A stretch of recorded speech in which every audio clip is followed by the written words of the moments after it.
grace, and other virtues. He had a proper nice moustache until the chemo started getting He had a proper nice moustache until the chemo took it away, and that's what he misses most. Not the loss of hair or the complexion of a ghost, but the lack of an upper lip styled as a French toile. It was well smart and real elegant. When he wore a suit, he looked in truth like someone out of his element. He loved that, and the looks it would attract on the street. Purposely dishevelled but unstated, discreet, you see, it wasn't his decision to abandon ship. As the captain of his facial hair, he trimmed it, kept it neat.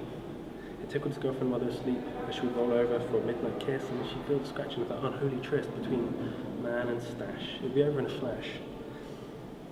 As she whisked her head away from the uncertain pain of his sandpaper lip, but now she thinks back to those split seconds, lip beckons kisses, and misses them when she no longer feels the burnt at night.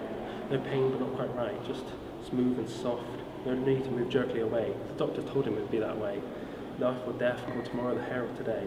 Told by the doctor to expect and accept the body's intention to reject air amongst other things. The Honda's pain, vomiting. He could bear the late nights spent hunched over a porcelain bowl, voice hoarse from the cold air he retches into, screaming internally but keeping brave outside in case his girlfriend sees his half slide, noticeably. He builds a collection of tapes. On later inspection are mixtapes, little escapes from reality in case the gravity of the situation gets to him. Songs for her to listen to when he goes, if he goes. Each mix starting soft, starting slow, building gradually until it explodes. To make sure she knows it's okay to smile. But he laughs as he builds his pile, knowing it's useless as he'll be around a while. To listen with her to every word. As he beats the disease to lose is absurd.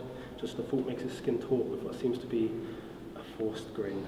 From outside you couldn't decide if it's optimism or acceptance he feels within. He puts pen to paper with words he hopes never met. They read, "My Grace, please never forget how I love you regardless. Please never regret or learn to resent the time we spent planning a future that never arrived."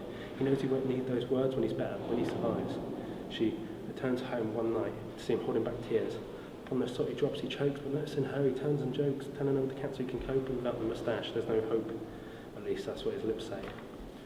6 months later, he's feeling good, smiling uncontrollably as any healthy girl would. She's 2 months pregnant and the moustache is back. His hair is still quite short, but it doesn't look mismatched.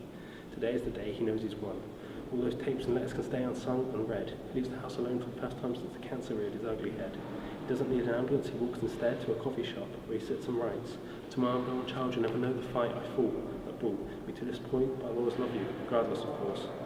And he seals it up to be left at home. The little note he wrote Grace months ago, he folds it up and puts it in his pocket, stands up, takes one step before he stumbles, stops and falls to the floor. People rush to him and scream, "Call an ambulance," until the rest be now at the coffee store.